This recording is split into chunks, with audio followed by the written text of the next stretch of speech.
आणि हो पोरा, एक गोष्ट आणखी, पश्चाताप दाखवल्यानं किंवा पश्चाताप केल्यानं न्याय तर भेटणार नाही ना.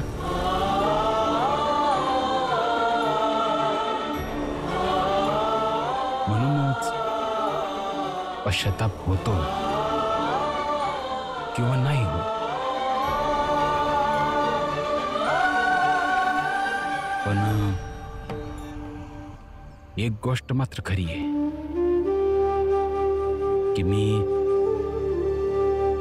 जिजाबाईला न्याय नाही देऊ शकलो. मग पश्चाताप ठेवलाच नाही.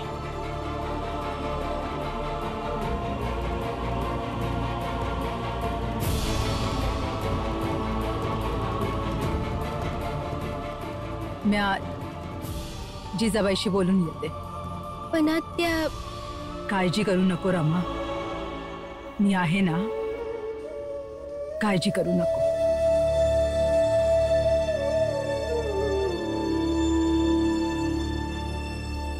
आई, असं गप्प बसून आणि उदास राहून कसं चालेल? तुम्ही स्वतःला त्रास देऊ नका. आज चला, मी तुमच्यासाठी चहा ठेवते. आणि जे झाले ते झाले.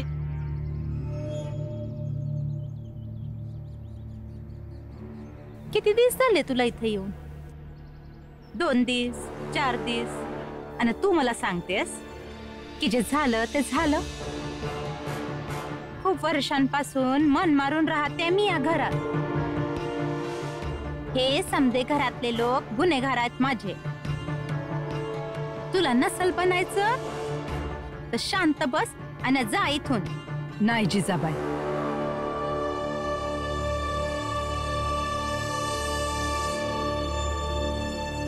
आम्ही समदे नाही. तू स्वतः तुझी गुन्हेगार आहेस. हो, तू स्वतः जबाबदार आहे या सगळ्यांसाठी. मी पण एक स्त्री आहे. मी समजू शकते तुझं दुःख. पण त्या वेळेला जेव्हा दादा तुला हे बोलला होता तेव्हा का नाही तू विरोध केला? तेव्हा का तू तुझ्या हक्कासाठी लढली नाहीस?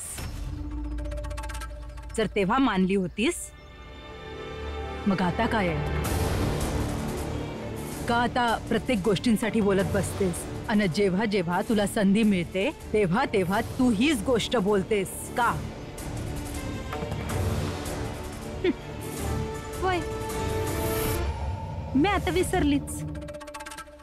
चूक कोणाची बी असे ना, दोषी तर जिजाबाईच असते. नवी नवी नवरी कधी विरोध करते का ताई? आणि जेव्हा मी माझ्या हक्कासाठी नाही लढू शकले तर आता बोलतीये. आता पण नाही बोलू शकत? बोल. तुला कोणी थांबवू शकतं का बोलण्यापासून? मला बोल, दादाला बोल, पण भीमची काय चूक आहे यामध्ये? यात भीमची काय बी चुकी नाहीये जिजाबाई. तुला भीमला बोलायचा काही हक्क नाहीये. अन बाप आणि मुलामध्ये फूट पाडण्याचा देखील तुला काहीही हक्क नाहीये, जे तू आधीपासून करत आलीयस. होय ताई, माझं दुःख आहे, मला समजायला पाहिजे.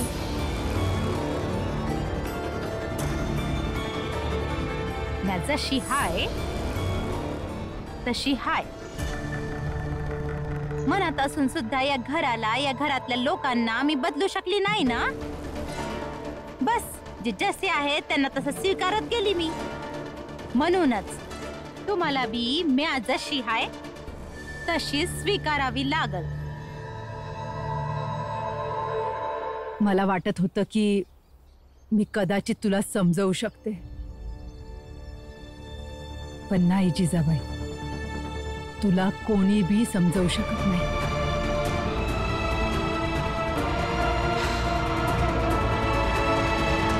काल सुरेश आणि रमेश काल रातच्याला किती वाजेपर्यंत बाहेर उभे होते? होते तर बराच उशीर. आणि मी पण खूप वेळ जागा होत. एक दोन वेळा वाटलं की दोघांना आपल्या खोलीत बोलवावं, पण मनाला नाही पटले. त्या दोघांनी आपल्या आईला मारायचा प्रयत्न केला, पण त्यांना मी आपल्या खोलीत कसं बोलवणार? हं? बरोबर बोलताय हितेश भाऊ. म्हणूनच तर मी पण बोलवलं नाही. नाहीतर भीमचे जेवढे वैरी आहेत ते आपले मित्रच आहेत ना. हा मग काय? भीमदादा, भीमदादा, भीमदादा, भीमदादा. काय झालं दीपक? ते ते ते रस्त्यात काय झालं? ते रस्त्यात बाळादादा भेटले. ते काहीतरी सामान वगैरे घेऊन उभे होते. त्यांनी मला सांगितलं की जाऊन करुणा वहिनींना सांगू की 1 तासाच्या आत त्यांच्याकडे निघून जावे, नाहीतर ते मुंबई शहर सोडून कायमचे निघून जातील.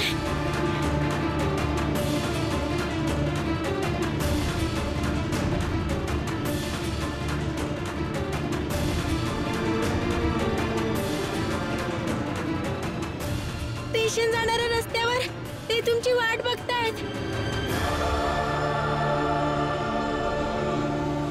दीपक,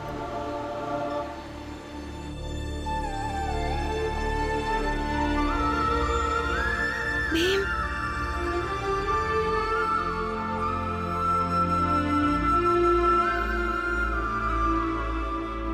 काय झालं? या रिकाम टेकड्याकडे काय बघतेस?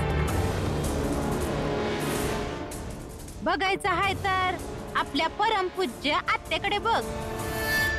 या समजवतील तुला. वय ना ताई, समजवाल ना तुम्ही करुणाला? नाही, आता थोड्या वेळापूर्वी मला बोलत होतात ना तुम्ही की मी माझ्या हक्काची लढाई आधीपासून लढायला हवी होती. आधीपासून बोलायला हवं होतं की मला काय त्रास होतोय. मग आता करुणाला बी समजवा. बाळानीच्या भांडणाची तर आत्ताशी सुरुवात आहे. तर समजवा हिला की आता काही पाऊल नाही उचललं तर इथंच राहावं लागल आणि बाला निघून जाईल, बाळा निघून जाईल आणि हिला आयुष्यभर इथंच राहावं लागल. असं नको व्हायला की काही वर्षांनी ही पण तुमच्यासारखीच बनून जाईल. समद्यांना समजवायला लागेल की त्यावेळेस बोलायला पाहिजे होतं, बाळाला थांबायला पाहिजे होतं, नाहीतर ते संकट आलंच नसतं. पण नाही, ही जिजाबाई थोडीच आहे की प्रत्येक गोष्टीत तुम्ही अक्कल शिकवाल हिला. हा,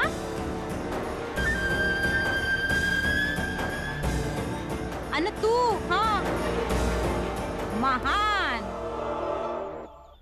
मी आता ऐकलं की काल रात्रीपासून तू तुझ्या बाबांवर नाराज आहे.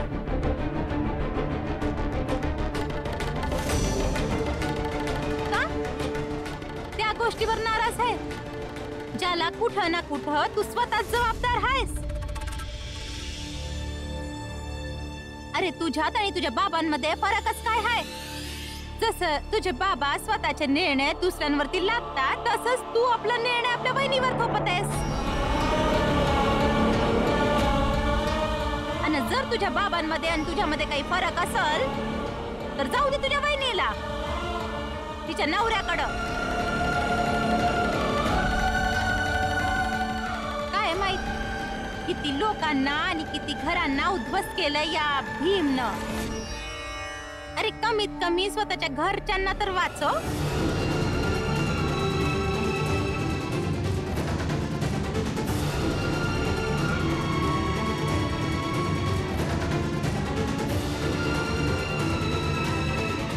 भीम भाऊ, तुम्ही जे सांगाल मी तसंच करेन. मला स्वतःच्या नवऱ्याला गमवायचं नाहीये, पण असं आयुष्यभर मार खात ओरडा खात असं राहायचं पण नाहीये. तुम्हीच सांगा मला मी काय करू.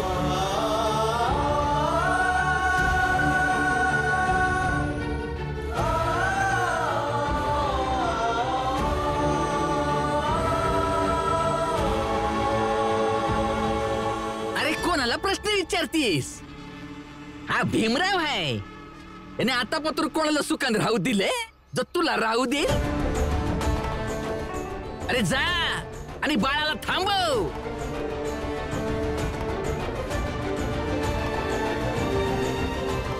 भीमभाऊ, तुम्ही सांगा. आता मी या काचेच्या तुकड्यावर चालत तुझ्यापर्यंत येईन, म्हणजे तुला जाणीव होईल की माझ्या बायकोला बळजबरीने तुमच्याकडे ठेवून तुम्ही माझ्या हृदयाला किती मोठी ठ्याच पोचवली आहे ती. जर तुला हवं असेल की मी असं करू नये तर जा आणि तुझ्या वहिनीला इकडे घेऊन ये. नाही दादा, मी वहिनीला नाही आणणार. आता मी आपण बघतो की तू कधीपर्यंत माझ्या बायकोला तुझ्याकडे बळजबरीने ठेवतोस. निघून जा पोरी, नाहीतर खरोखरच हा बाळा मुंबई सोडून निघून गेला तर मग आम्ही तुझ्या नजरेत गुन्हेगार होऊन जाऊ. जा तू. करुणा, दादा बरोबर बोलतोय. मला पण वाटतं की तुला जायला पाहिजे. भीमभाऊ, तुम्ही गप्प का आहात? काय करू मी? सांगा मला.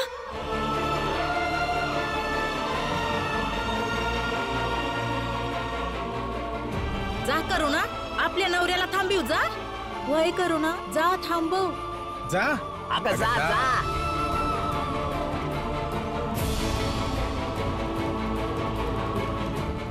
भीमभाऊ, मग मी हे समजू की तुमचं शांतपणा हेच सांगतोय की त्यांना थांबवायला गेलं पाहिजे?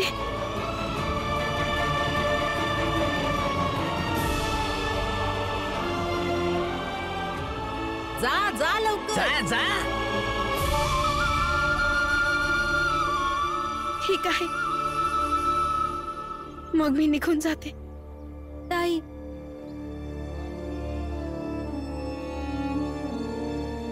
ते काय बी म्हणायच्या अगोदर तुम्हाला माझी शपथ घेऊन सांगावं लागेल की उद्या जाऊन काय बी झालं तर तुम्ही माझ्या नवऱ्याला जबाबदार ठरू शकता, पण अपराधी नाही.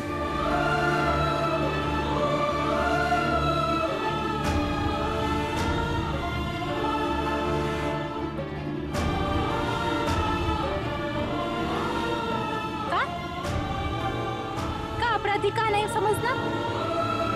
जेव्हा करुणाचे समदे निर्णय तुझा नवरा भीम घेतोय तर जबाबदारी पण त्याचीच असेल ना, आणि अपराधी पण तोच असणार.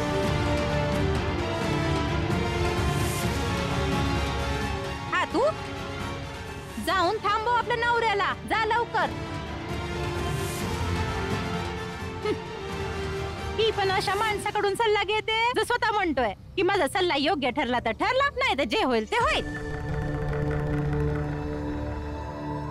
हा तर हायच असा बिनकामाचा, त्याचा ऐकणार तू?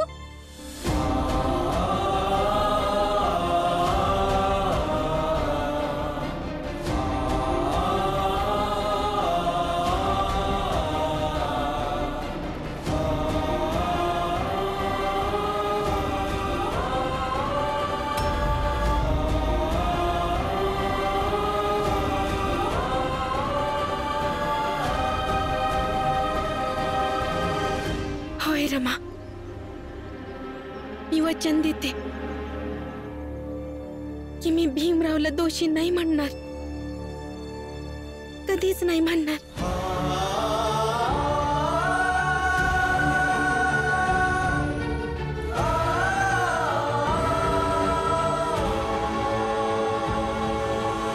पण मला भीमचं मत ऐकायचंय. बोला भीमभाऊ. मग ठीक आहे वहिनी, तुम्ही नका जाऊ. बाळादादाला अजून थोडीशी वाट बघू द्या.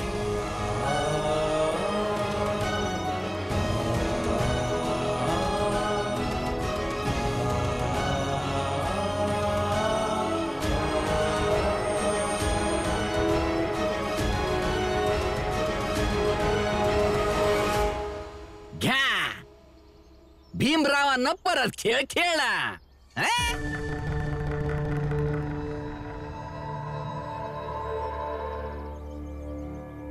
पोरी,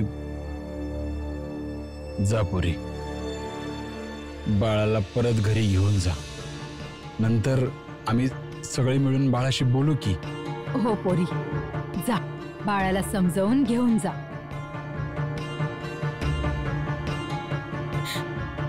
नाही आत्या, भीम भाऊनी नको सांगितलंय तर मी कुठेच नाही जाणार.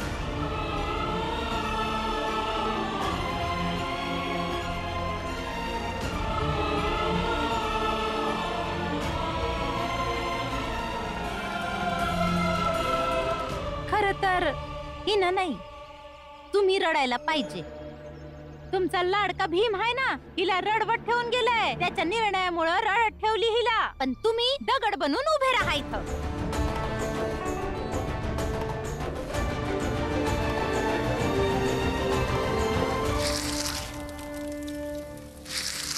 ही धमकी दरवेळी कामाला येते आणि यावेळी बी येईल. करुणाला जसं समजेल की मी आहे शहर सोडून निघून जात आहे, तसं धावत येईल इथला. पण ह्या वेळेला तुझी धमकी काम करणार नाही दादा. वहिनी बोलल्या मला, तू याआधी देखील खूपदा केलंयस असं. घर सोडायची, शहर सोडायची धमकी तू असा देतोस आणि निघतो.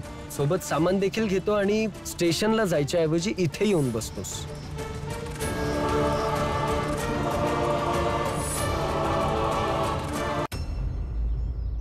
मग तर तुझ्या वहिनीने तुला हे बी सांगितलंच असेल की जोवरती सौता इकडे येऊन माझी माफी नाही मागत आणि मला हितना घेऊन नाही जात, तोवर मी हितना नाही जाणार.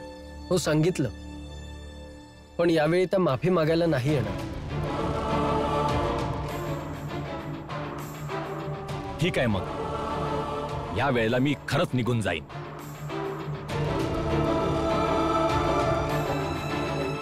एकदा तू आणि बाबांनी मिळून मला माझ्या प्रेमिकापासून दूर केलं होतं, आणि आज पुन्हा तू मला माझ्या बायकोपासून दूर करत आहेस. ही गोष्ट ध्यानात ठेव. दादा, तू नेहमी वहिनीला ओरडत मारत रागावत का असतोस? कारण ती चुका करते. पण हे कोण ठरवतं की त्या जे वागतात ते चुकीचंच वागतात असं? मी भीम प्रत्येक नात्यात कुणी छोटा तर कुणी मोठा असतो, आणि मोठा नेहमी बरोबरच असतो, आणि पती तर नेहमी बरोबरच असतो. सोड, मला या गोष्टीवर तुझ्याशी भांडायचं नाही आहे. सध्या मी निघतो. तू जा आणि तुझ्या वहिनीला निरोप दे जो द्यायचा आहे तो.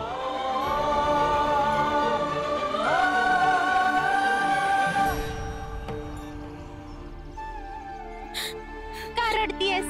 नवऱ्याला आणायला तर गेली नाहीस ना तू, जाणार बी नाही आहेस, मग कशाला रडतीयस?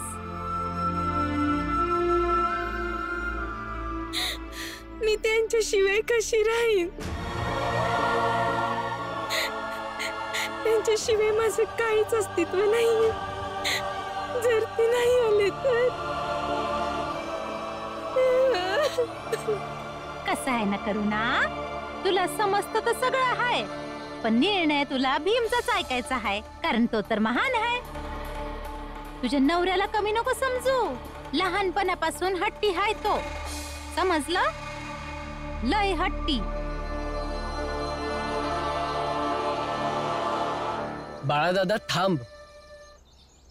बाळादादा थांब. दादा थांब. बाळादादा, काय झालं भीम? पुन्हा एकदा विचारायचं होतं. काय? तुला खरंच असं वाटतं की तू बरोबर आणि वहिनी चुकीची आहे? वय वाटतं, आणि यावर मला जरा बी शंका नाही. मग ठीक आहे, तू मला 10 दिवस दे. ह्या 10 दिवसात तू बरोबर आणि वहिनी चुकीची असल्याची एक स्पर्धा ठेवूया. जर तू जिंकलास तर मी हे मान्य करेल, नवरा नेहमी बरोबर असतो. पण जर तू हरलास तर इमानदारीने तुला चूक मान्य करावी लागेल आणि वहिनी बरोबर परत नव्याने सुरुवात करावी लागेल.